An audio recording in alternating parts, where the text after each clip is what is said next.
Great. So should I just start? Yeah. So hi everyone.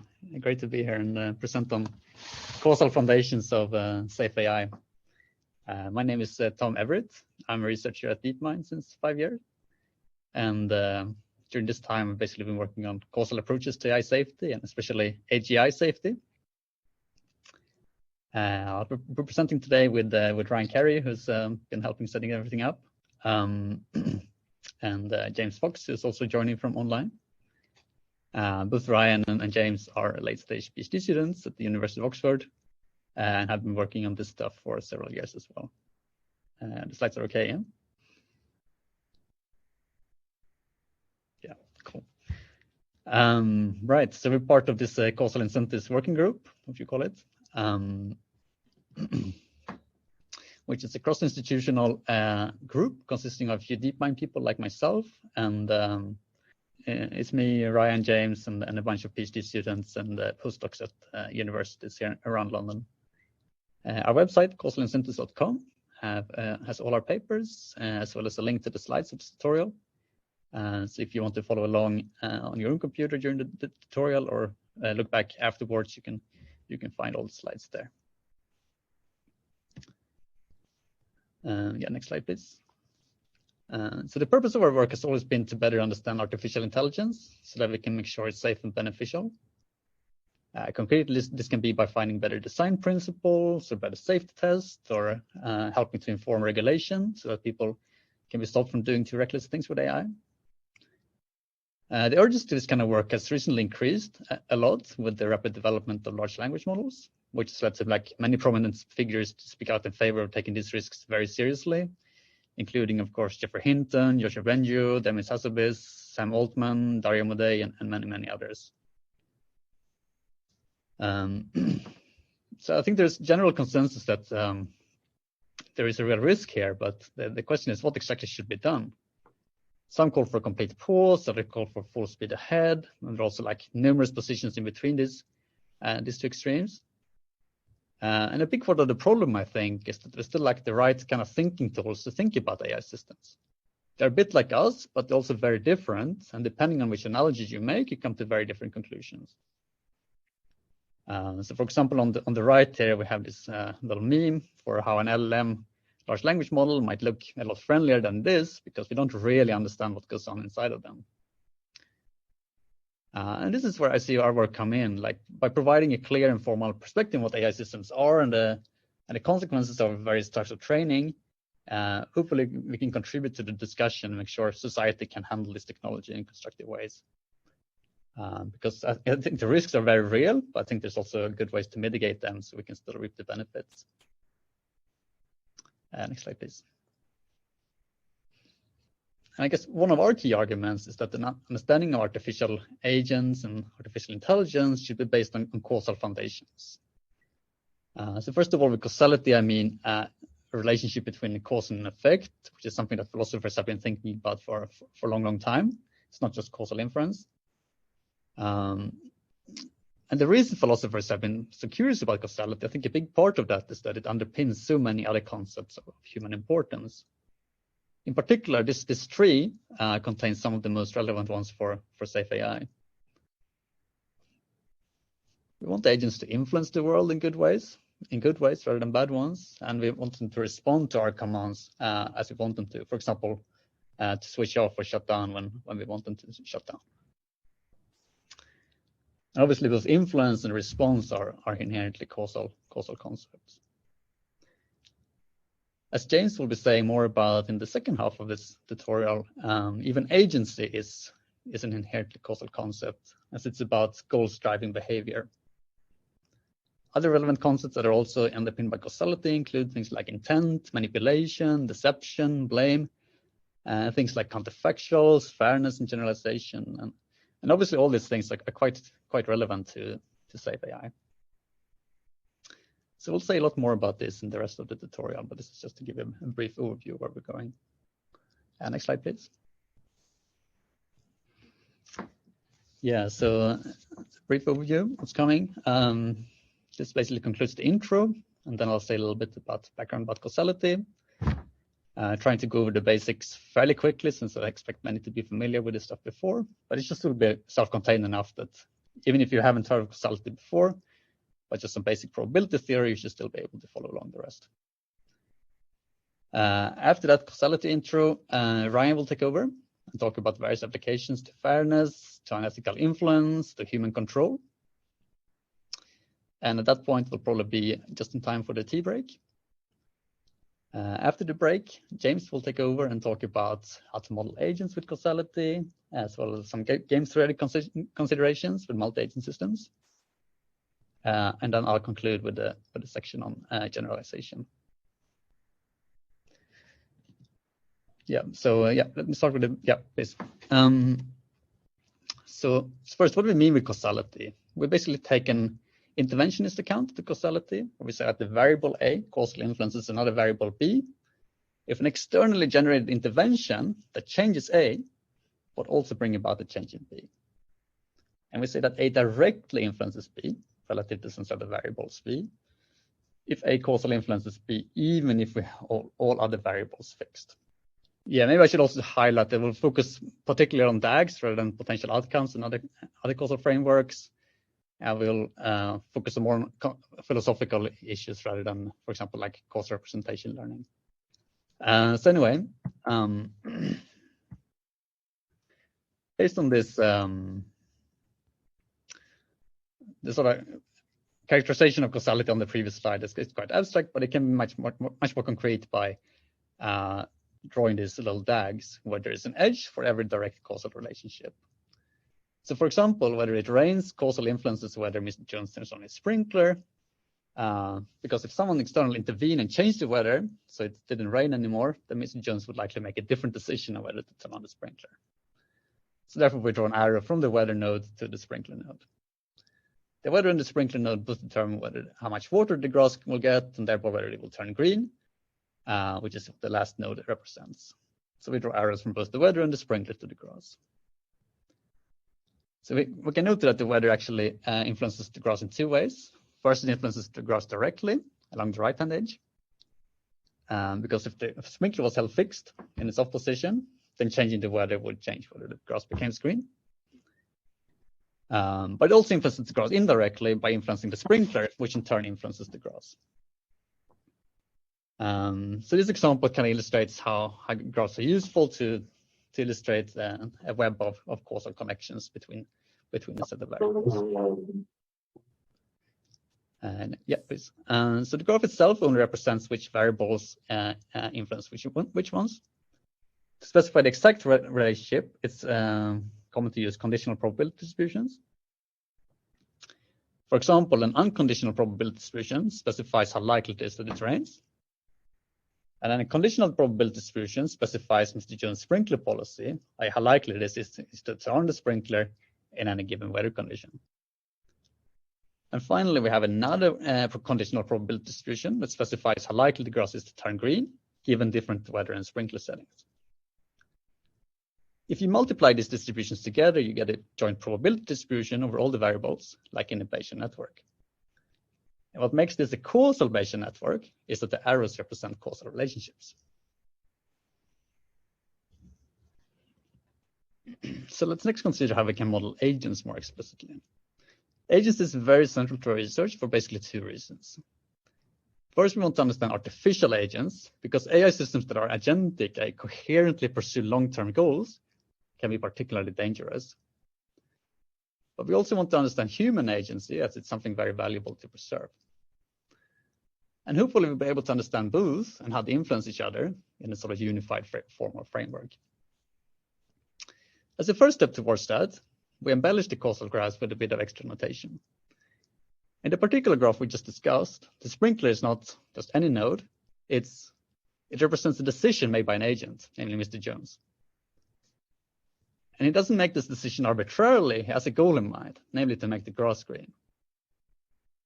And he bases the decision based on certain information, namely the weather. These decisions, objectives, and information going into decisions are so fundamental, we have a special notation for all these things. So next one. Decisions are drawn with square nodes. Utility nodes objectives are drawn with diamond nodes. And information going into decisions are drawn with dashed edges.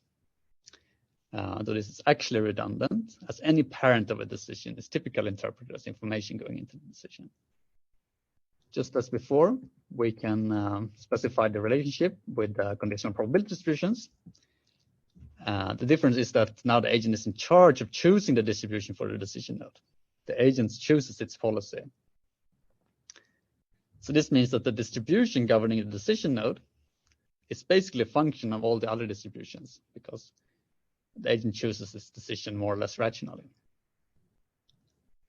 But when you input a particular policy for the decision node, you have, as before, conditional probability distribution for all the nodes. So you basically have an ordinary causal Bayesian network, which you can do interventions on and so on. And if you want to reason about counterfactuals, then you can add structural functions instead of conditional probability distributions. And then the agent chooses basically a structural function for the decision node instead. And if you want some more formal details, you can look at the papers here to the right. Yeah, so with that, I hope we have covered the sort of basics of causality, and I will hand over to Ryan for some applications. Great, thanks, Tom. So in terms of where we can apply these ideas, a natural starting point is fairness, because fairness is pretty well studied within AI. And we're not going to cover, obviously, all of fairness, but rather our particular focus is we're interested in the theory, like including the definitions of fairness, and we're particularly interested in how the graph itself could be used to make a determination about whether a system is unfair in some way. Yeah, we got a question. Yeah, there's a question from a Zoom participant. Do you use perfect recall IDs or LIM IDs in your research? I guess, Tom, do you have anything? Sorry, I managed to turn off my... Yeah. I guess LM, they mean limited recall. Yes, exactly. Do you want to take it? No? Basically, I can answer that. So we would usually prefer to use general assumptions so we can allow perfect or imperfect recall. And when an agent recalls its previous decisions and observations, we would explicitly represent that with arrows from those decisions and observations to the current decision. All right. Yeah, moving on to fairness as a first application. And by the way, questions, at least for my part, are welcome throughout. And if there's too many questions for us to get through the content, then I'll just say that we'll talk about it later. So to discuss fairness, let's consider a simple scenario where a CV screening system uses an applicant's characteristics to predict whether or not the applicant will be hired. The prediction is Y hat. And we'll imagine that if the system predicts that you'll be hired, then you're invited to the interview. So this is something desirable to the applicant. For simplicity, imagine that the applicant's gender A and degree D are both features available to the model. We want to audit the model by evaluating whether or not it's predicting unfairly. There are a lot of definitions of fairness that we could apply to the model, and I'll mention 3 of them. One would be demographic parity. As shown on the right, demographic parity measures whether the chance of a positive prediction is different for men compared to women. And we can calculate it from a probability distribution over these 3 variables. Demographic parity is a group level measure of fairness. So it can't tell us whether a particular person was rejected because they were a woman or because they just weren't qualified and there would have been the same outcome if they were a man. So to evaluate how the model is treating a particular individual, we can use counterfactual fairness. To compute it, we first need to add an exogenous node representing the individual's attributes, so that all the other variables are deterministic functions of their parents. In other words, we need to have a structural causal model. Then to judge counterfactual fairness, we would consider an alternate world where the applicant was identical in all ways except their gender. The different gender would have consequences on the applicant's degree, and therefore on the model's hiring prediction. If changing the gender in this way changes the prediction, then the model is deemed counterfactually unfair. This would be an individual level metric, in that it allows us to evaluate the effect of the decision, this prediction, on one individual. It's important to note, however, that this is not the only way that you could evaluate whether a system is treating even one individual fairly.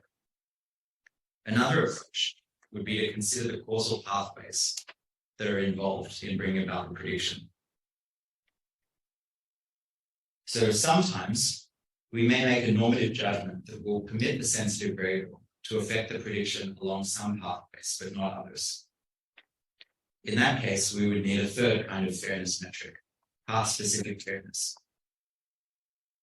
This also evaluates fairness with respect to a particular individual. Concrete, it seems pretty clearly unfair for gender to directly affect the prediction. But you might judge that even if men and women study somewhat different degrees on average, it's okay for the predictor to consider degree when predicting an applicant's chance of being hired. Assuming that you did take that point of view, how would we calculate the path-specific fairness? We would consider if the gender was changed, but the degree was held constant, then what prediction would be made? And if the prediction differs, then there is some path-specific fairness at hand. So far what I've presented is just a few of these metrics that are used to describe fairness. And I'm sure it would be familiar to many of you.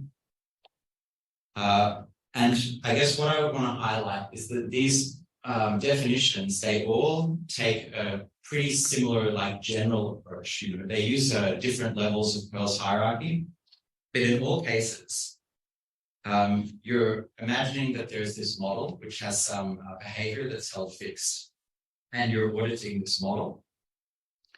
And then you can choose some fairness metrics based on normative principles and whether you're interested in group or individual fairness. Then you can compute the query in the appropriate causal model. But that is far from the only kind of metrics that we might want to do. It's not the only kind of auditing that we might want to do either. An alternative scenario would be one where we're auditing not a model, but the training procedure. And we want to ask, will the training procedure output unfair models? Put differently, is the model incentivized to make unfair predictions? And to audit a training procedure, we would have to ask things like, how should we define incentivized unfairness? And how would we evaluate the incentives for training procedure? So to audit a training procedure, we could look at the predictor that it outputs. And this suggests a definition. We could say that a variety of unfairness is incentivized if every optimal predictor is unfair in this way. So for example, counterfactual unfairness is incentivized if every optimal predictor is counterfactually unfair. How would we apply that idea to auditing the training procedure for our fairness example? Well, to represent a training procedure, rather than just having a pure causal model, you want to have a causal influence diagram. You need to add the utility function to the graph.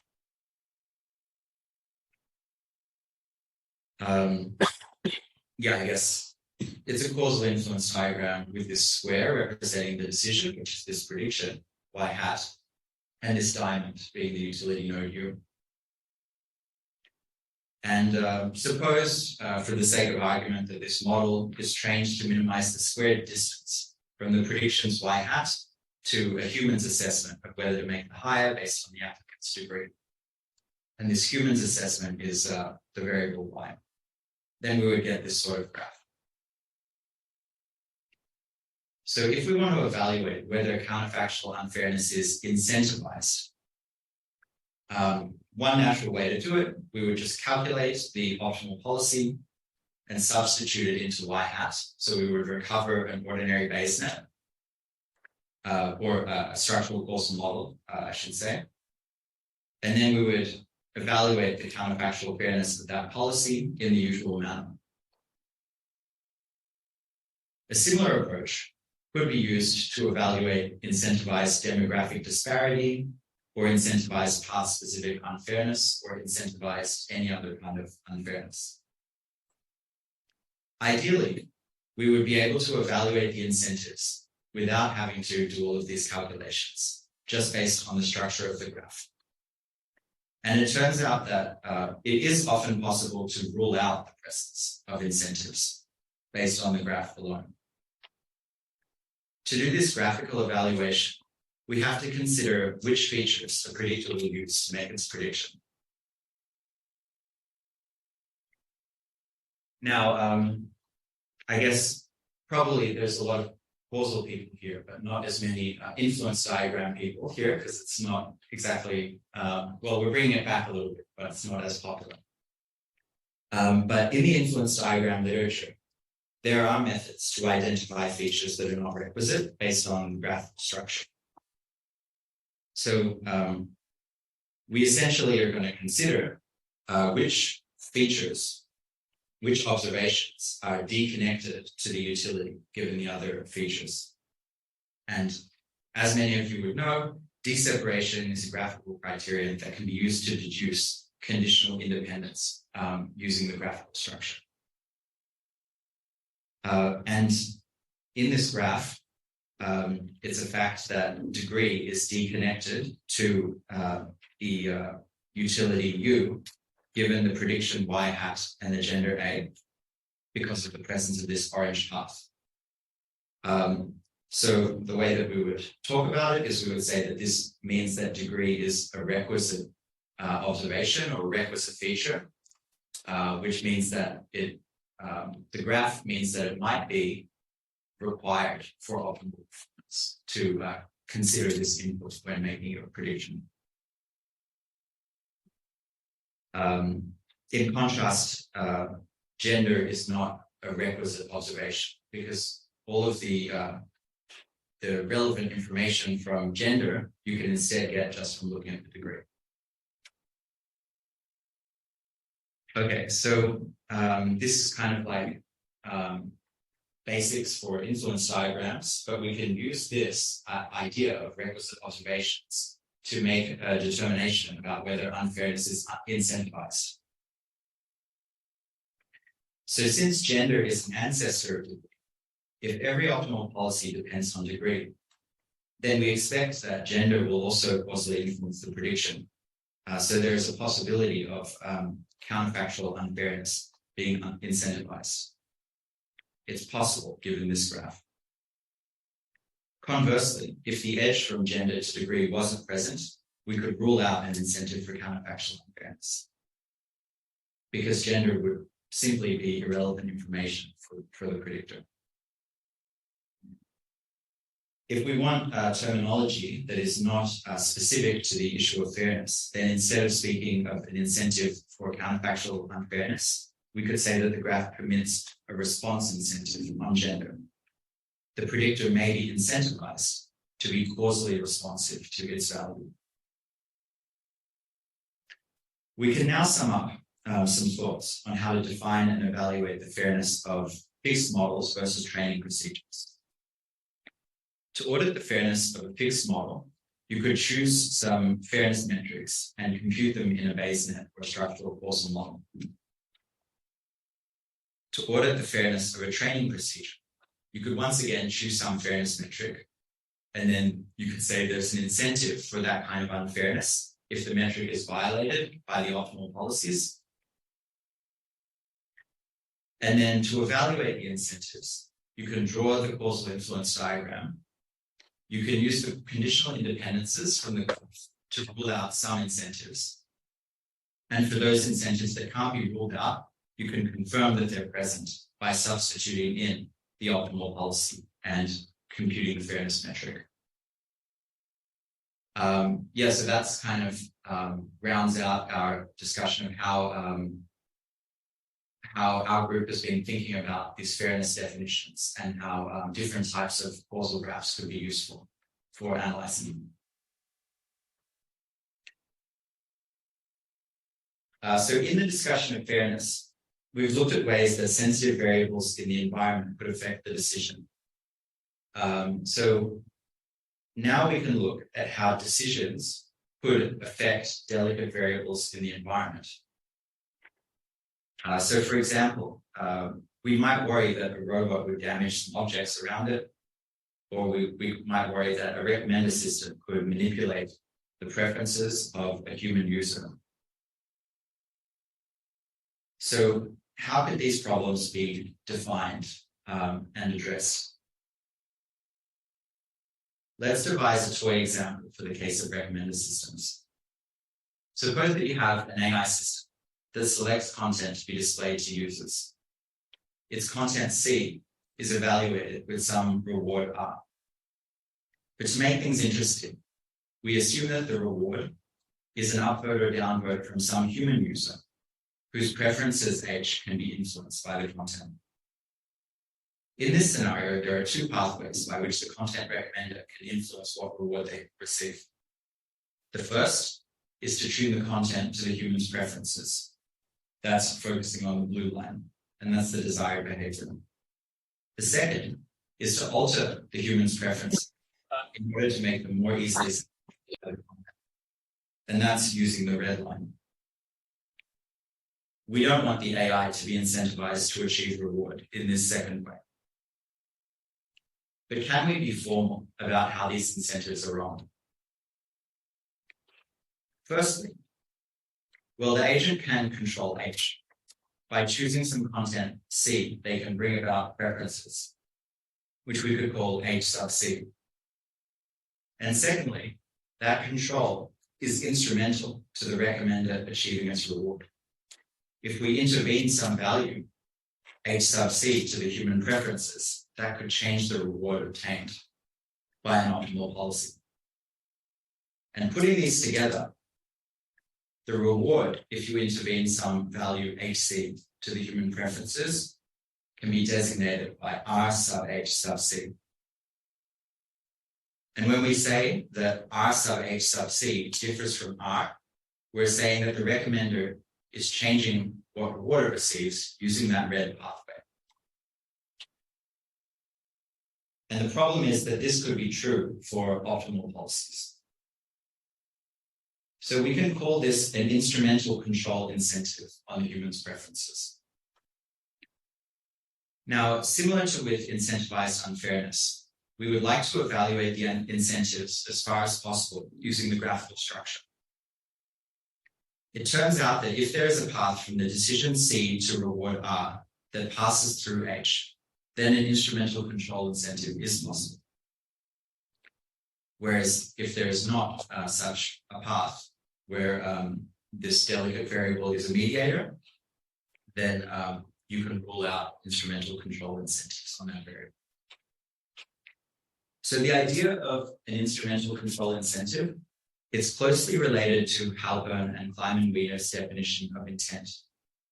And in their language, we would say that if the AI system is using this model to make its decision, then it intends to influence the human's preferences. And intent is also limited to variables that lie on the path from decisions to reward. So it's the same graphical condition as instrumental control incentives, as proved in this paper of Ward et al. All right, so now that we've characterized this incentive problem, we can consider a couple of solutions. The first solution is to apply a penalty term to any changes to the human's preferences. This idea has been called an impact measure because it incentivizes an AI system not to impact the human's preferences too much. In order to define an impact measure, you need a baseline to compare the preferences to. So assume we know that some content is safe with respect to its effect on the human's preferences. Then we can calculate what preferences would obtain given the safe content and consider how similar the actual preferences are to the preferences that would obtain under the safe content. we then add a penalty to the recommenders reward function that scales with the size of that difference. Now you can see that to calculate and penalize impact in this way, you need to have a model of the human's preferences. But the paper by Carroll and Hadfield-Manel does talk a little bit about how this kind of model could be learned and used. Remember though, that what we were concerned about was that the human's preferences would be instrumental for the AI to achieve its goals. And this is actually still the case here. It's just that instead of trying to manipulate them to be easier to satisfy, an AI system would be trying to influence these preferences to be strictly unchanged from how they were in the beginning. And this might not always be desirable behavior. Rather, we might want the agent to be indifferent to the human's preferences, to allow them to evolve over time. And this can motivate a second kind of solution to this problem of instrumental control incentives, which is to make the objective path-specific. So intuitively, what we want is for the agent to choose the policy that would perform best if the human's preferences were fixed. This means considering influence along the direct causal pathway to reward, and not via the indirect pathway. So again, we're going to need some baseline human preferences with which to evaluate the choice of content. And then we would consider what preferences the human would have if they were given some safe content. Then we would compute whether the human would approve of the content that they were given these fixed preferences. In this case, preferences no longer mediate the system's attainment of reward. So the instrumental control incentive is properly removed, and there is no intent to modify the human's preferences. And the reason that we can call this a path-specific objective is because we've replaced the utility with a path-specific effect. So in general, the impact measure approach will tell the agent to try to keep the delegate variable the same, whereas path-specific objectives will tell the agent to ignore any influence that it might have that passes through the delegate variable. A structural causal model is required in both cases. And I guess it's easy to illustrate these concepts using this concrete example, but the idea is quite general. And they could be applied if the AI had a different task, to control a robot, and the human's preferences were replaced with any other delegate variable, say some object that would not be manipulated, or the agent's own reward function, or a human overseer's instruction, or whatever. And similar considerations would apply to choosing the appropriate method. So to summarize this section, as with fairness, we can model unethical influence using causal diagrams. To understand the problem, it can be helpful to consider the presence or absence of instrumental control incentives or the agent's intent. And possible solutions can include impact measures or path-specific objectives. I'll just questions are welcome at any point, but I'm just going to carry on. So one application that Tom mentioned in the introduction is the question of whether humans can remain in control of increasingly advanced AI systems. This isn't quite just a matter of dealing with some delicate variables or that influence or are influenced by the decision variables. It merits a more bespoke analysis. And this is actually the subject of a paper, Human Control Definitions and Algorithms, by Tom and myself, that we're going to present at the poster session tomorrow. So it's almost like an oral presentation by itself. But it's also, I guess, it's just an overview of what we currently know about this topic of human control. So human control, as Tom said, is a topical issue. And you can see from Jeff Hinton's point of view, it's potentially a matter of existential risk. It's also a recurring question. in that since the dawn of computing, Alan Turing was asking about it. He said, if a machine can think, it might think more intelligently than we do, and then where should we be? Even if we could keep the machines in a subservient position, for instance, by turning off the power at strategic moments, we should, as a species, feel greatly humbled. And it's not bad to sort of think of this in 1951. And I guess the idea that shutting down a system is a key part of maintaining control is quite a compelling and intuitive idea. Because if human users can shut down their AI systems, that's a pretty universal way of correcting the system. Because once the system is shut down, you should be able to implement arbitrary further modifications to the code. The problem is that systems might not be incentivized to shut down by default. Stuart Russell has put it in slogan format as, you can't fetch the coffee if you're dead. What does he mean by that? Well, if you imagine that a robot is tasked with fetching coffee for its human user and gets a positive reward for doing so, if being shut down gives it a reward of 0, then the system would have an incentive not to be shut down.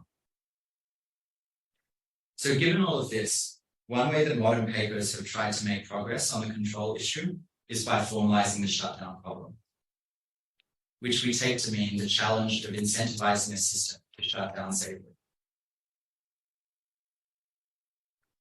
In our formalization of the shutdown problem, there are 4 events.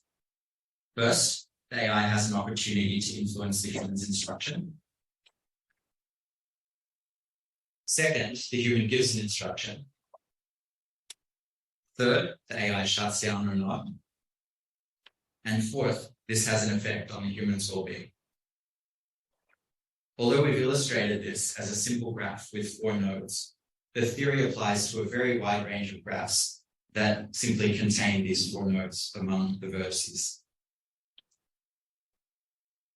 For our formal analysis, we can give letters to these 4 variables, and we can assume that the desired safety property is simply that the human's expected utility is greater than 0. Ideally, there would be some simple properties of an AI system that would imply safety in this regard. What might these properties be? If we knew them, then we could begin to devise algorithms to satisfy these. And that could provide a target for a good deal of AI safety algorithms research to shoot for. So defining and evaluating these properties was the main goal of the paper that we've brought here. So if you're thinking, what should these properties be? One of the first things you would probably think of is obedience. That formally, if we intervene so that a shutdown instruction is given, H equals 0, then shutdown occurs, S equals 0. Okay, so if we keep thinking, what else would we need for a guarantee of safety? A pretty natural second property is that the human has to be vigilant.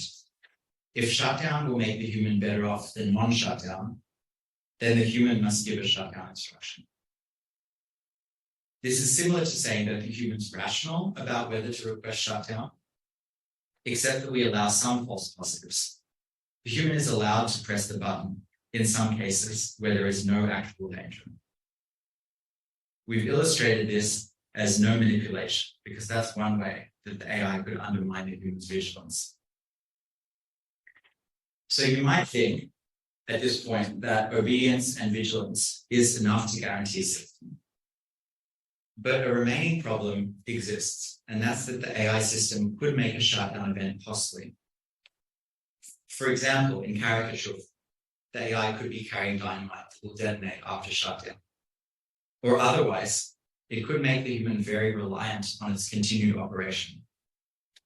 So the third condition, caution, requires that the human not be harmed too much if shutdown occurs. Collectively, we call these 3 conditions shutdown instructability.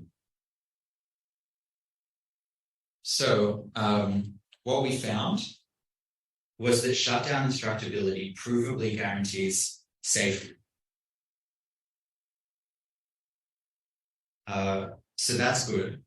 I guess there's also some bad. So if you're thinking about this property of vigilance, it doesn't seem like it would be very fun or easy to maintain it because you would need to be watching the AI system all the time. Yeah, we got a question. I was wondering, how is this utility function normalized? So what does the utility equals 0 mean?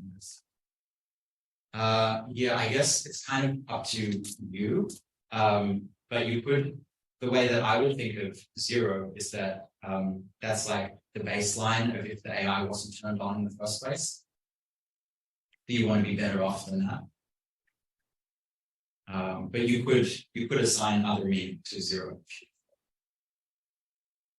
Yeah, I think just adding to that, I think it's also important that it's normalized in a way so that expected utility equals 0. That's like actually safety. If you're risk averse, so that there's something you really don't want to happen, you want to have like a sufficiently strong negative utility assigned to that, so that your expected utility will be negative in that case. Yeah, I guess Tom is basically saying you would fold any important risk aversion into the utility function. Yeah, exactly. Yeah, so the problem is that vigilance seems like something that would be hard to maintain. So we devised an alternative way to guarantee safety, which is that the AI system should imagine what would the human instruct if they were vigilant, and then to follow that instruction instead. So this, we denoted it as shutdown alignment. So along with caution, shutdown alignment would also imply this safety guarantee.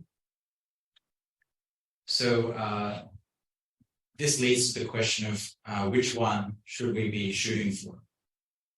And one result that we had that can speak to that is a robustness result, that the cases in which shutdown instructability will achieve safety is a strict superset of the cases where shutdown alignment will achieve safety.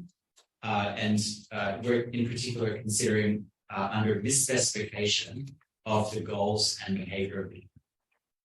So listening to the instruction will achieve safety for more humans than shutdown alignment.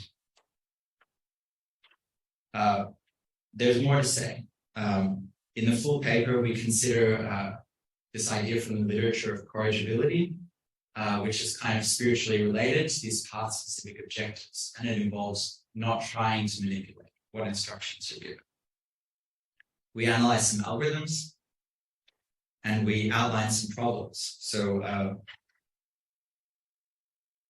you basically, if you're trying to shoot for this shutdown instructability, you would need to think more about how to define shutdown in cases of agents that can copy themselves.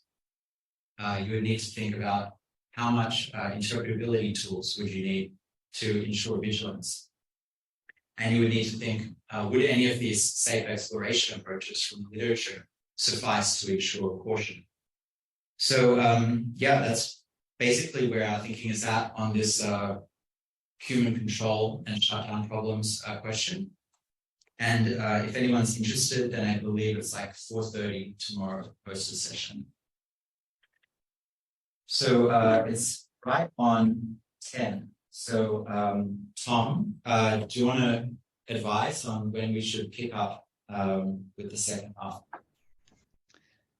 Maybe while we're waiting, I can just cover that a really good question that came in the Zoom chat over the break.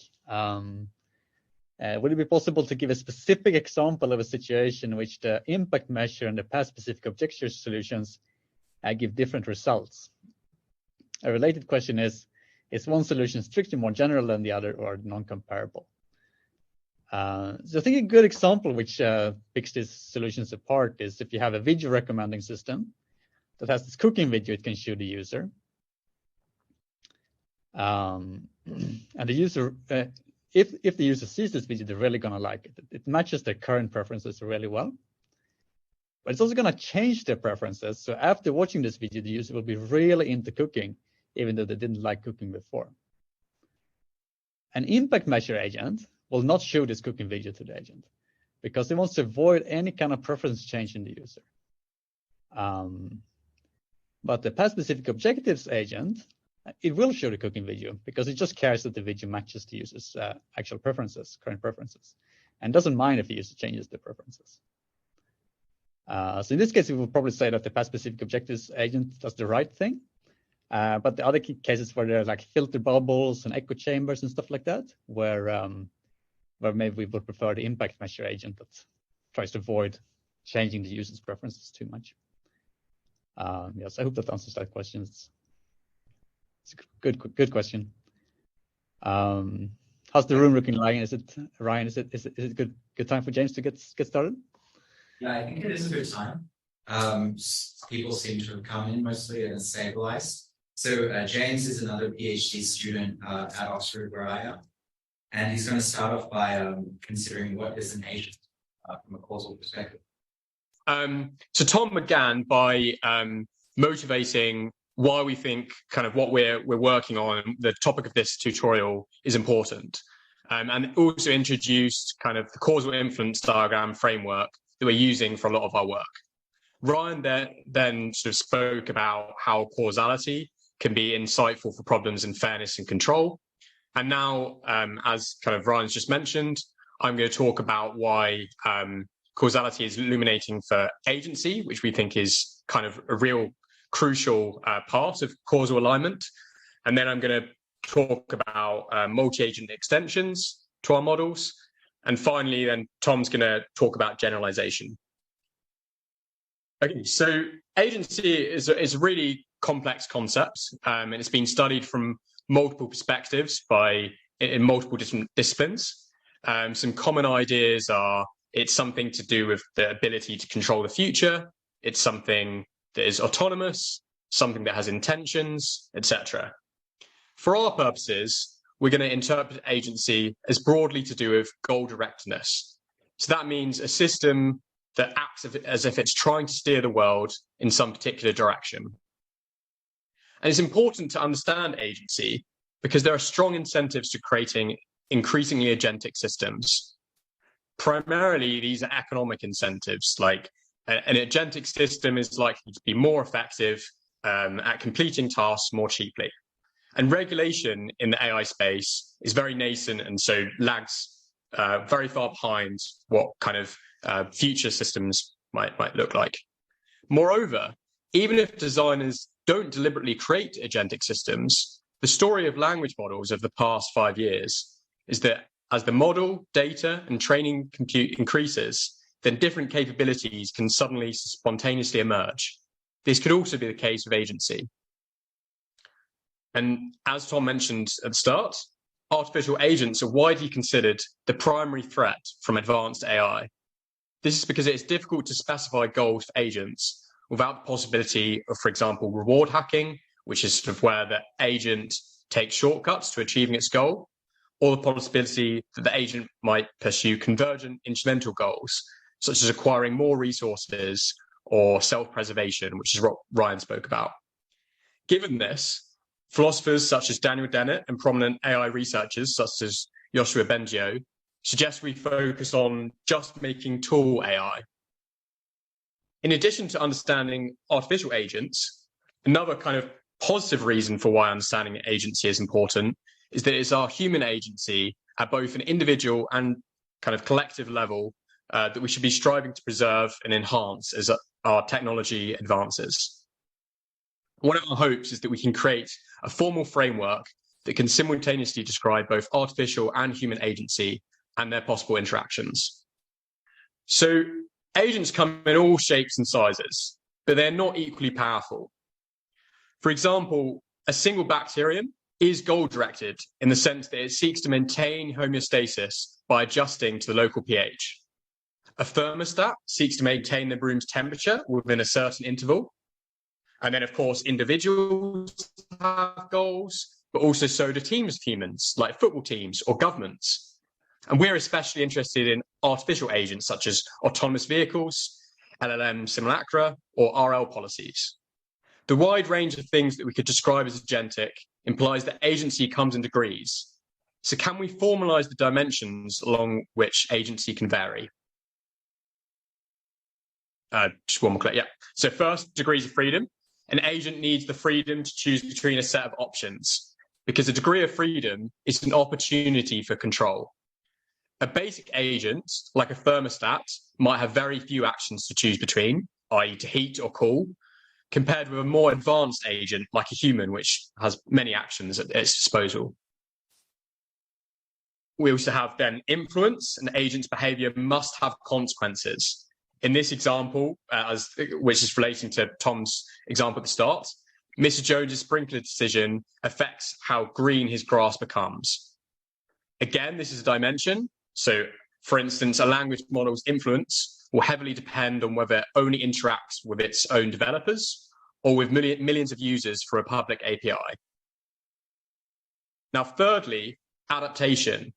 This is a really important dimension. Agents do things for reasons. A result of that is that if the consequences were different than actions, then an agent would adapt its behavior. This kind of counterfactual is something causality is, of course, well suited to study. To do so, we first need to introduce some additional random variables so that we can make interventions that change the consequence of the agent's behavior. So these mechanism nodes, also called regime indicators in the literature, are added as parents of each object's level variable. So we can see this by the red dotted nodes in the graph. And these specify how each of the object level variables depend on their object level parents. For example, the mechanism node for the sprinkler specifies Mr. Jones's watering policy, and a mechanism node for the grass specifies how the grass responds to different amounts of water. And this is a causal graph. So the edge from the grass mechanism to the sprinkler policy says there's a direct effect here. If an intervention was made on the grass mechanism, for instance, suppose it's now fake grass, so it doesn't need water, then the agent would adapt their policy to still achieve their goal. In addition to those dimensions, there are also other dimensions that we can think of. We can break down adaptation into several different things. How quickly does the agent adapt to an intervention? How robust is the agent to what range of environment interventions? Can the agent be retargeted to optimize different goals? And then another consideration is how coherently the agent pursues a long-term goal. Why is it that governments can pursue large infrastructure projects over decades, whilst current, at least, language agents such as AutoGPT veer off course quickly? Notice that the dimensions plotted here are all about the strength or quality of different causal relationships. And this is why we think an understanding of agency rooted in causality is so important. Biological evolution has seemingly selected to increase all of these at once when creating biological agents. But maybe we can select and control where artificial agents exist in this space. Your understanding of which causal relationships characterize agents opens up the possibility of detecting and measuring agency. This is important because, as I mentioned earlier, agentic behavior is the primary source of many existential risk concerns. In one of our recent papers, we take a first stab at this idea. It uses causal discovery and the idea that agents are adaptive with respect to their goals to discover whether an agent is present in a system. So first, a set of object level and mechanism level random variables are chosen to constitute our frame of reference. Then causal discovery is used to find the edges in the mechanized causal graph from interventional data. So this is searching for the direct links that Tom mentioned at the start. We can then discover agents by identifying nodes which have a particular signature. Decision nodes are those with mechanisms that adapt to other mechanisms. So this is alluding to the definition we're thinking about in terms of agents. Utility nodes are approximately those which have outgoing mechanism edges, since an agent cares non-instrumentally about the value of utility variables. So an application of this, for instance, so Ryan mentioned the problem of preference manipulation that comes about when you have an AI system that is trained on human feedback. One proposed solution to this is interpretability, where one uses some kind of technique, perhaps an ML technique, to understand the artificial agent's internal activations, i.e. its thoughts. For example, we may be able to tell whether an agent is trying to be deceptive or manipulative with its output. However, this diagram shows us that it's sometimes not obvious what should be labeled as a decision. Why is the behavior not the decision node here? We can use the discovering agents procedure here. So we add the mechanism nodes, then we apply causal discovery to find the edges, where remember there is a causal link between two mechanism nodes if upon retraining the system under a change to one of the nodes results in a change in the other. So if the human had a different feedback policy, so they rewarded other types of feedback, other types of behaviors, then gradient descent would lead to different weights and activations in the network. So that's why there's this edge from feedback policy to the network internals mechanism. On the other hand, the behavioral mechanism is just a fixed function of the network's internals. So there is no direct edge from the feedback policy to the behavioral mechanism. This now explains why the network internals constitute the decision rather than the behavior. And this is crucial if we want to get the incentives right.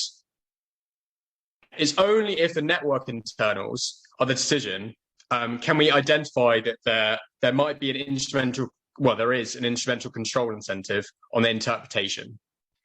Because of this directed path going from the network internals decision node here through the interpretation node to the feedback policy. And so if we reward a system based on just whether it has good thoughts, then it will have an incentive to adapt its thoughts to instrumentally control the interpretation. In the best case, it means it adopts generally good reasoning habits. But in the worst case, it will just find ways to hide its thoughts so the interpreter is no longer able to detect intentions to deceive or manipulate. So far, we've slightly glossed over the fact that the real world is multi-agent, with multiple human agents interacting with multiple AI systems. Dealing with interactions between different agents leads us into the realm of game theory, where one agent's optimal policy depends on how they think the other agent will react to the situation, i.e. the environment is no longer stationary. So let's examine another proposed solution to preference manipulation, scalable oversight. So here, in addition to the original learning agent, we now have a helper agent which observes the learning agent's behavior and then advises the human on what feedback to give. It may point out, for instance, an inaccuracy in a credible-looking summary or warn against manipulation attempts. So this can help against both manipulation and mislabeling. The helper agent will also be trained on human feedback. It gets reward if the human thinks it provides a useful critique of the learning agent's behavior. So that's where we have this second utility node here to represent this, where the colors distinguish between the different agents and their utility nodes.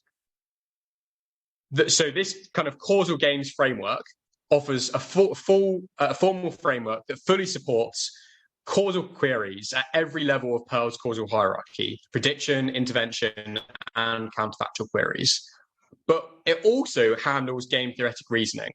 In a normal causal model, one without agents, one can't account for the strategic nature of agents.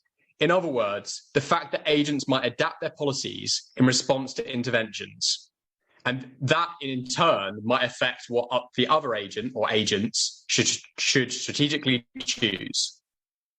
For instance, consider a simple question that a researcher might wish to ask for this setup. What is the expected behavior of the learning agent if the helper agent now employs an always approved policy? It matters whether the learning agent knows this before deciding on their policy or not. And these are called pre-policy versus post-policy interventions. Mechanism nodes, so those were what we introduced on the previous section, they show the difference between these queries. If the learning agent does not know that the helper agent employs an always approved policy before they choose theirs, then this is a post-policy query. Intervening post-policy corresponds with intervening on an object level variable. And so, in a Pearlian manner, we can cut the edges from the node's parents. And this shows that there can be no causal effects of this intervention on the learning agent's policy, as is expected. The learning agent's policy will remain the same as the world with no intervention, i.e. there can be striving for behavior beyond critique. But if instead the learning agent does know about this intervention in advance, perhaps, for instance, the learning agent was able to infer something was changing about the helper agent's policy from the previous time step, or was retrained under the different helper policy. Now we have a pre-policy intervention, which corresponds with intervening on the mechanism variable, the helper agent's policy. Since there is now a causal, so again, when we cut the edges from its parents into it, but now, since there is still a causal edge from the helper agent's policy to the learning agent's policy, we see that this intervention could affect the policy that learning agent adopts. For instance, the learning agent might now employ some manipulative policy, since it now knows the helper agent is going to approve regardless. So to summarize, in causal games, post-policy interventions are applied to object-level variables, and pre-policy interventions are applied to mechanisms. And of course, when you have multiple agents, each with multiple decisions each, something could be pre- and post-policy different agents. The paper links in this details this formally, as well as how to answer counterfactual queries in games. Now, let's see how viewing problems through the multi-agent lens allows us to examine setups and get insights that are not obvious from just looking at something from a single agent perspective. Recall that the hope of this scalable oversight setup is that the helper agent will offer the best critique of whatever behavior it observes, whilst the learning agent will try to behave as well as possible, since good behavior is most immune to critique. In other words, they are both locally benefiting from making it harder for the other agent. For those familiar with game theory, this is the assumed Nass equilibrium of the game. But our worry here is that the agents could instead learn to collude with one another to both get high reward, depending on what goals they've internalized, whilst jointly manipulating the human. And this is an interesting connection to decision theory, as explained in a recent paper of ours. If the agents optimize their decision nodes, which is what is assumed in most kind of conventional decision theories that is normally used in game theory, then we'll get the desired adversarial behavior. But if the agents instead optimize their policy nodes, then the helper agent might figure out that it can incentivize the other agent to collude on a joint manipulation attempt. Effectively, the helper agent is then optimizing both decisions jointly. And there's been some work trying to find out what kind of decision theories different machine learning algorithms will learn, but there's still a lot of room here so that we can ensure that our machine learning systems don't kind of coordinate against us. Finally, it's worth stressing that causal games are a fully formal game theoretic model. So that anything we can do in other game theoretic models, such as extensive form games, we can also do in causal games. But in fact, we can do some game theory slightly better. We can exploit the probabilistic independencies between variables, which is revealed by the graph, to identify more subgames in a causal game than in an extensive form game, where a subgame is a part of the game that can be solved independently of the rest. So returning to kind of like normal decision theory setting, so this is what most people in the audience will be used to, then because the helper agent observes the learning agent's behavior before they decide on their policy, their choice of optimal policy doesn't actually depend on the learning agents. If you look at the mechanism graph here, so that the edges between mechanism nodes, there is no edge from the learning agent policy to the helper agent policy. So this means like if you intervene on the learning agent policy, that won't affect the helper agent's policy. And there's only an edge going the other way around. So this means that the helper agent's policy can be optimized independent of the learning agents in this example. And we can see this from the subgames shown in the orange circle. And subgames have widespread applications. In particular, computing solutions to games, i.e. Nash equilibria or different equilibrium refinements, is computationally very hard. It's p-pad complete from a computational complexity perspective. Therefore, finding more subgames by representing a game as a causal game can lead to exponential compute savings. For those of you familiar with extensive-form games, subgames in this setting also allow for a stronger equilibrium refinement because we can identify more subgames. And so this can rule out more non-credible threats. Yeah, and so that concludes a discussion about agents and multi-agent settings. Now Tom's going to talk to you a bit about generalization. Yeah, great. Thanks, James. Yes, in this final section of the tutorial, I will have a look at generalization from a causal perspective. Because it's not enough that agents do what we want under control conditions like during training and testing. We also need them to continue to do what we want them to out of distribution. For example, when we move them from the lab into the real world, which is not IID.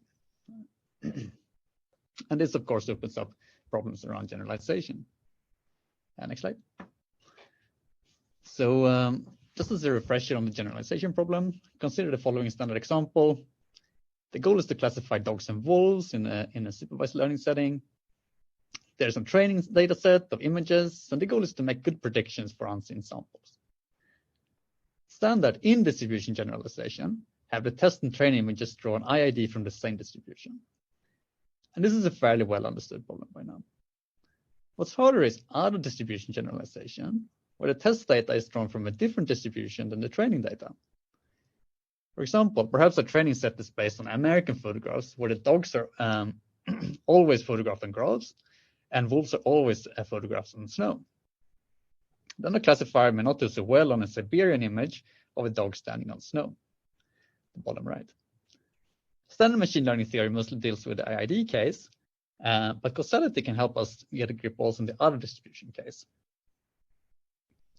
And how is that? Well, basically, we live in a universe where data generating processes are usually composed of multiple causal mechanisms. For example, in the dog on snow example, we can think of there's two latent variables. We can model this as two latent variables, what kind of animal it is and what kind of background it is. And in the training set, these are correlated. So the dogs are usually shown on grass and wolves are usually shown on snow. And that's what the bent arrows on top show mean. And these two latent variables influence what pixels the agent will actually see, the picture of the dog here on snow. And based on this set of pixels that the agent sees, it makes a classification D, and it gets rewarded if this classification matches the true label Y, which of course only depends on the true animal in the picture and doesn't depend on the background. And a distributional shift in this perspective corresponds to changing some causal mechanism. For example, if previously we just had dogs on grass, we could make an intervention on the background, so now suddenly we have a dog on snow. But the assumption is that the reason it's possible to generalize out of distribution is that even if some causal mechanism changed and we got completely different images than we have previously ever seen, still most causal mechanisms work the same. And this is sometimes called the independent causal mechanisms assumption and the sparse mechanism shift assumptions. And that's a theory why it's possible to generalize out of distribution. To connect this a little bit to what James was talking about, the kind of interventions we're talking about here are basically mechanism interventions, pre-policy interventions, because we're wondering how is the agent able to adapt to a change in the distribution. Depending on the exact generalization setting, how much data the agent has to adapt its policy from, it varies a bit. So for example, in domain adaptation and few-shot learning, the agent will be given some amount of data from the shifted environment and to adapt its policy from. Whereas in other settings like domain generalization or zero-shot learning, the agent basically only gets like a label or a different prompt describing the new setting, which makes it harder. But regardless, we're sort of thinking, how can the agent adapt to a situation that's outside its training distribution, which we can think about as an intervention, pre-policy intervention. So there's an ongoing and vivid debate whether causal representations are needed for out-of-distribution generalization.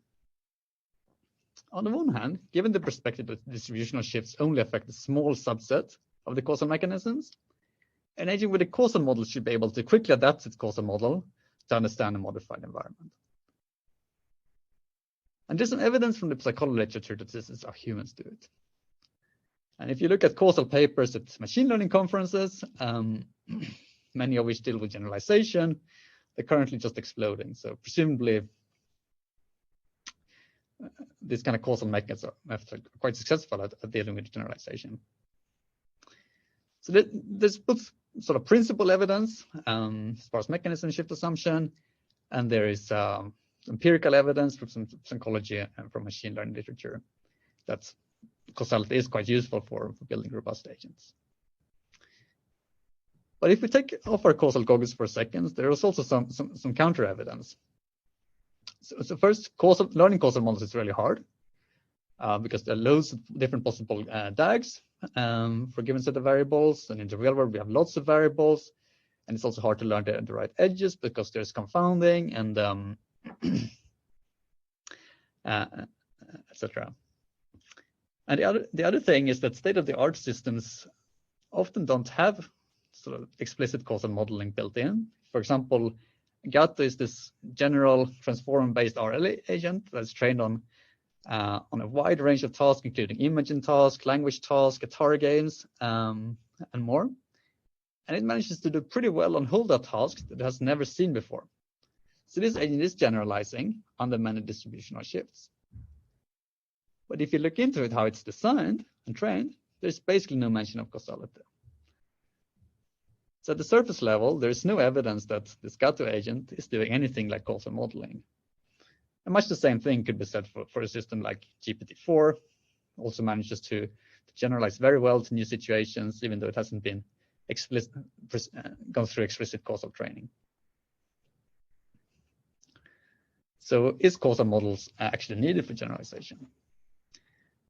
Together with John Richens, we've been working on a theorem trying to settle this debate on a kind of compromise, where we basically want to argue that causal models are actually needed for generalization, but explicit causal inductive biases are not needed.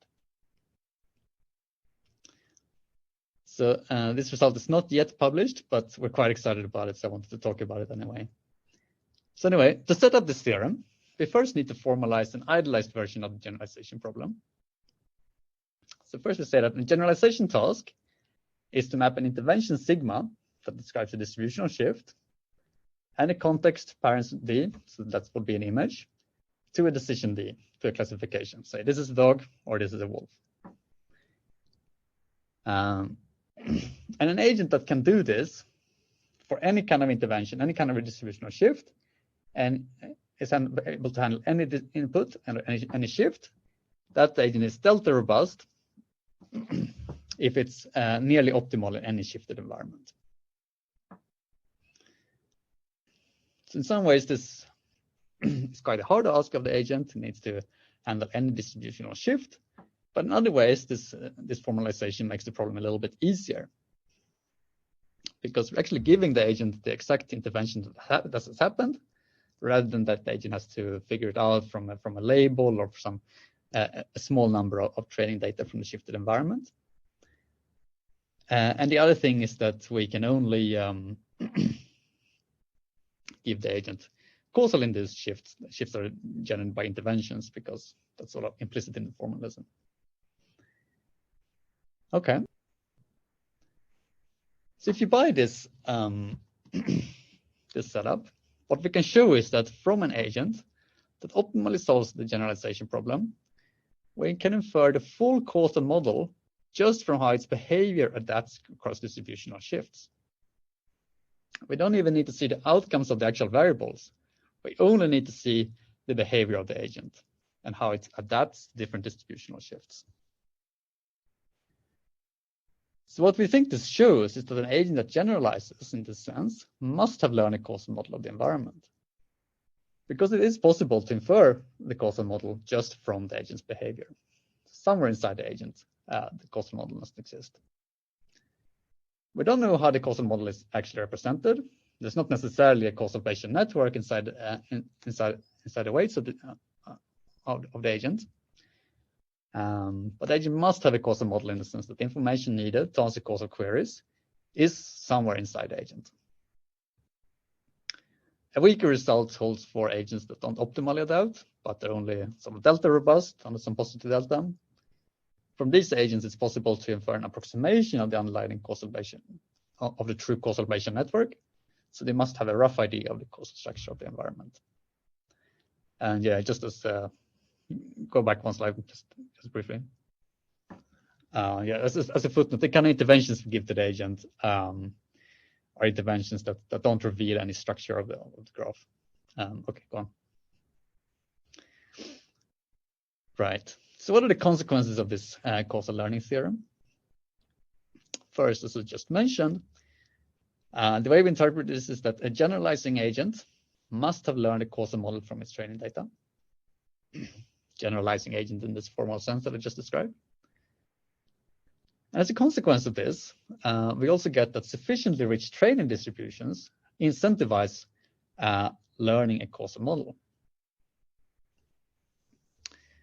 Because if training distribution itself contains many distributions on shifts, then the only way to minimize loss in this training over this training distribution is to be able to adapt to this distribution of shifts. And the only way to do that is to have learned the causal model. So you don't actually need strictly a causal inductive bias. You only need a rich enough training distribution. That will enough training, because that will incentivize learning a causal model. So we hypothesize that this is what's going on in systems like GPT-4 or GATO, that because they've seen vast amounts of data, and even though they weren't trained with an explicit causal inductive bias, it's quite possible that the distribution itself incentivized them learning this kind of model. The third consequence is a little bit different. So it basically says that robustness implies general intelligence, in the sense that an agent that's robust must have learned a causal model. And if you have a causal model in your head, then you should in principle be able to optimize any function of that causal model, which is basically general intelligence. You can solve any kind of task. And as a corollary of this thing is that generally intelligent agents can understand methods like path-specific objectives and path-specific fairness, like Ryan was talking about, because they have the causal model in their head, and these objectives like path-specific fairness, path-specific objectives are functions of the causal model. And then finally, consequence 5, which might be interesting to people that have previously worked on causal discovery, is that if it's impossible to learn G from the causal graph from the training data, it's not possible to generalize. And the causal discovery literature has a whole range of theorems saying when and when it's not possible to learn a causal graph from a particular set of training data. So our theorem then directly connects these results to machine learning generalization, making say things about when agents can generalize. So one illustration of this is a game called Coin Run, which is a simple platforming game where the agent has to navigate procedurally generated levels, overcoming obstacles and avoiding enemies, and ultimately collecting a coin at the end of the level. A meta-learning agent trained on a bunch of these environments can perform perfectly on all of the environments, so it generalizes. But the problem is that the coin is almost always at the far right of the level during training. And Ryan, if you can play the video, I don't know, it might not work. Yeah, it's an error for some reason.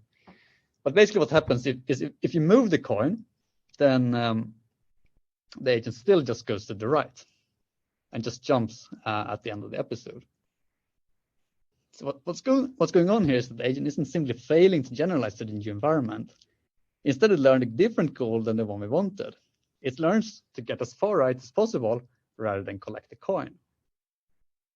And it's still competently pursuing this goal, navigating and avoiding enemies, but it's doing something that we didn't actually want it to. And this is bad for two reasons. First, it's hard to tell that the agent isn't doing what we want until right at the end. It's not falling over, it looks like it's doing what we want, so this makes oversight really difficult. But also we have a competent agent that's pursuing some objective that we have no idea about. And translated into higher stakes settings, this could be really dangerous, with agents behaving well in training settings, but does something completely unexpected and very competently when the setting changes. And this is quite scary. So yeah, this is what our theorem can say about this. So basically it's the adaptation. When you move the coin position, the policy fails to that appropriately. And causal discovery combined with the causal learning theorem explains what happened. Because basically, during training, there's no statistical dependence between the coin position and the reward, because the coin position is always at the same place. In other words, the training distribution is unfaithful to the causal graph, because there is a causal relationship, obviously, between the coin position and the reward. And it's well known in the causal discovery literature that it's basically impossible to learn the right causal graph from unfaithful data, which by our causal learning theorem implies that it's basically impossible for the agent to generalize correctly. So if we want to make sure that agents generalize correctly, we need to give them rich enough data to learn the right causal model from. In this particular example, the simplest thing to do would be to train the agent on the varying coin positions. This has been tried, and it does solve the problem, as you would expect. Making the distribution faithful makes the agent generalize. We're currently on the lookout for more substantive applications, so if you have ideas, please reach out to John or me. Right, so with that, we're actually at the end. So I'll just say a few concluding remarks. One way to summarize our work is to list these different questions that we're trying to answer to help promote safe and beneficial AI and help the world navigate this new technology. So we're listing these questions here. These are questions that we are trying to answer. Very excited if other people in the community have ideas and want to chip in as well. So first, what are the possible kinds of agents that can be created, and along what dimensions can they differ? The agents we've seen so far primarily include animals, humans, and human organizations, but the range of possible goal-directed systems is slightly much larger than that. Emergence, how are agents created? When might a large language model become agentic? Disempowerment, how is agency lost? How do we preserve and nurture human agency, so we don't all just become like little click addicts on some massive content recommender? What are the ethical demands posed for various types of agents and systems? For example, it seems almost clearly fine to switch off Google Maps when you're done with it, but maybe more powerful AI systems could have some moral rights. How can we recognize agents and measure agency? A bit what James was talking about again. How do we predict agent behavior with incentives, etc., like Ryan was talking about? What are possible relationships between agents, which are harmful and which are beneficial? How do we shape agents to make them safe, fair, and beneficial? I guess that's what it all comes down to in the end. Another way to sort of summarize our work is that we're building towards some kind of alignment calculus, we call it sometimes.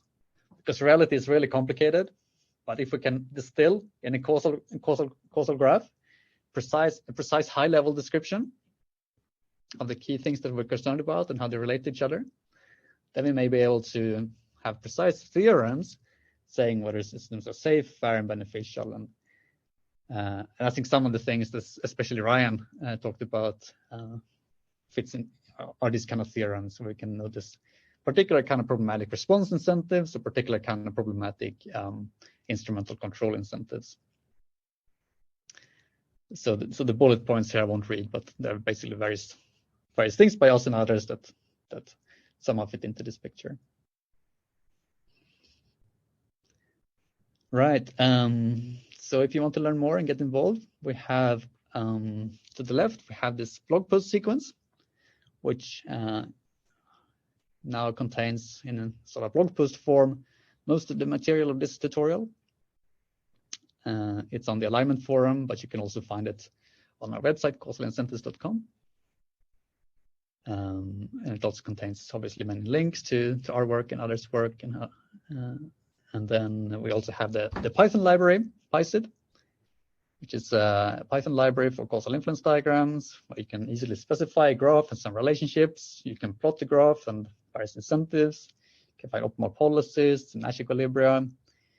You can compute the effect of causal interventions and generate random multi-agent CIDs if you want to play around and test some hypotheses.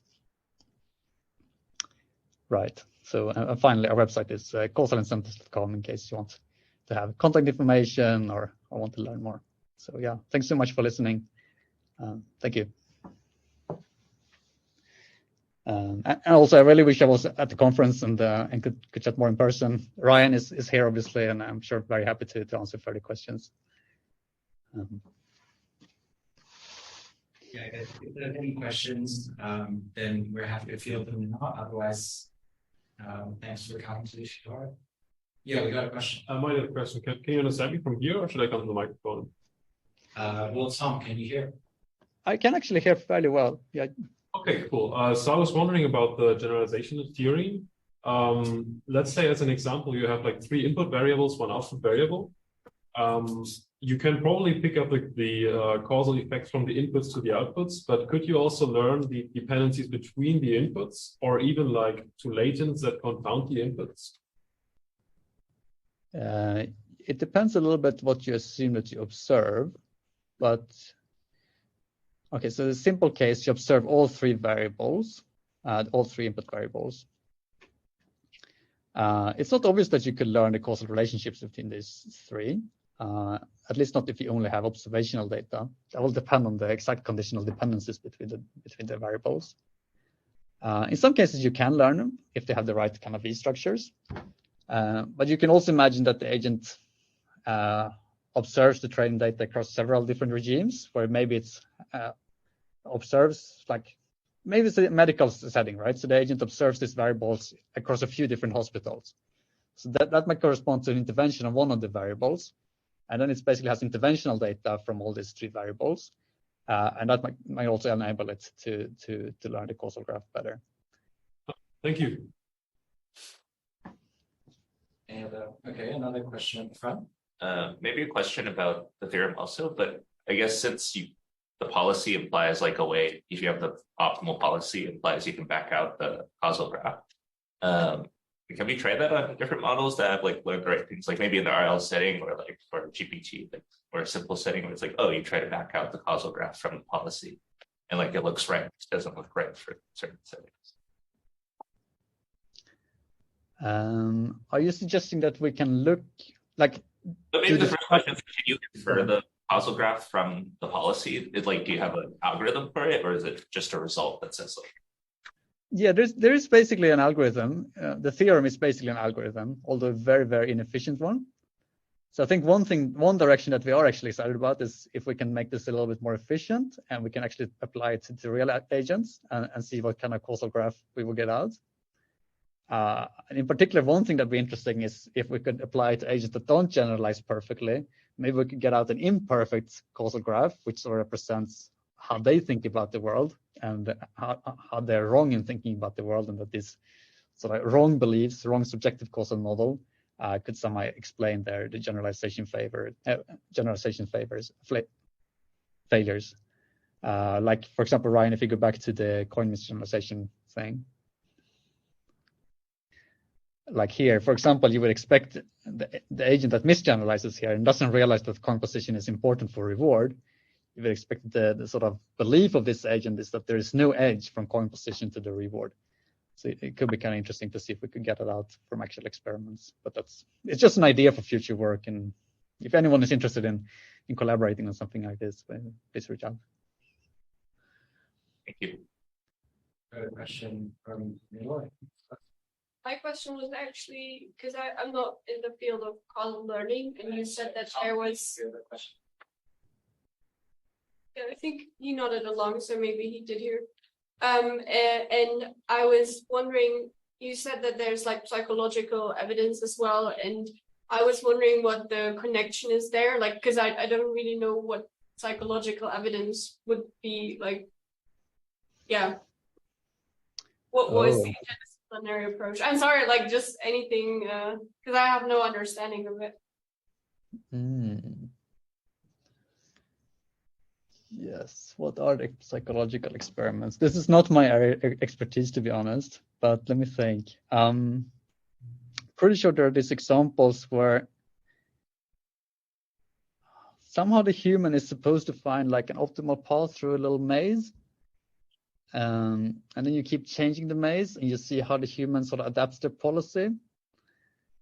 And then you can have different hypotheses how the human is like representing internally the maze.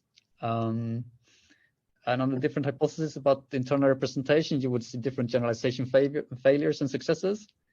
And based on that, you can basically conclude that it seems like the human has some kind of causal model of the maze inside their head. But yeah, this is not my area of expertise, to be honest. Maybe yeah. So basically, you're saying like that the causal model like leads to better, for example, usability, or what is the benefit? Like, is it like usability for humans, or what is the goal? Like using. Right. Ryan, if you go back to a few slides to the debate. One more. Right. So this was just in relationship to this debate around whether agents need causal models or not, which has been going on in the machine learning community for a while. There are some people that think that no, we just train big neural networks. We don't need any causality. The agents will just learn as they get enough data. And other people like Pearl that argue quite strongly, like if you only do train neural networks and say curve fitting, then they will never be able to actually think or actually generalize because they're just doing curve fitting, and that's not general enough. And then what's the right answer there? Do we actually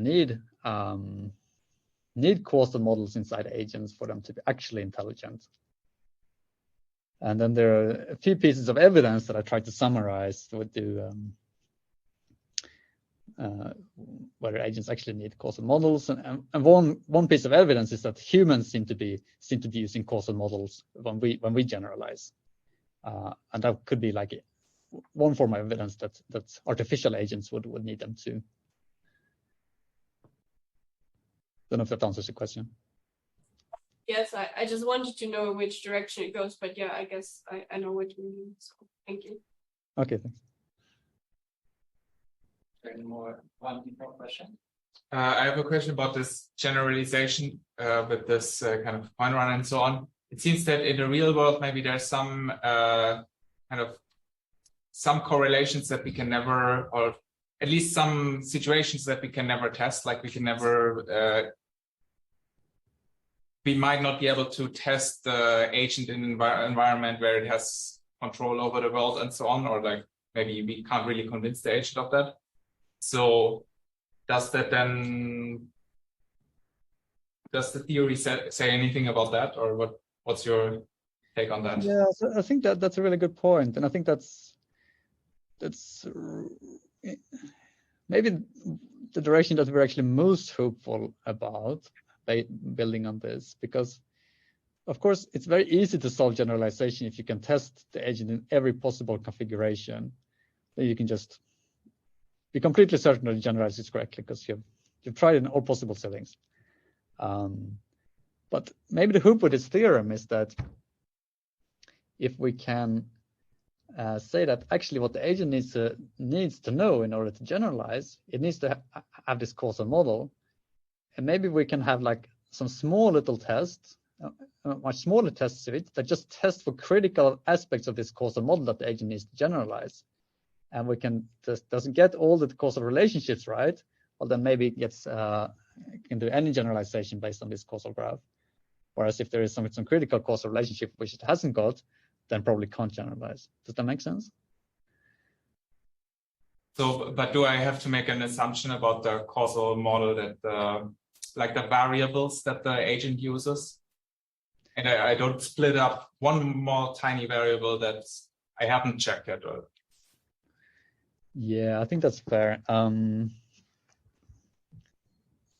So yeah, we haven't worked this out. I think the simplest thing would be if you knew which variables the agent would need to know.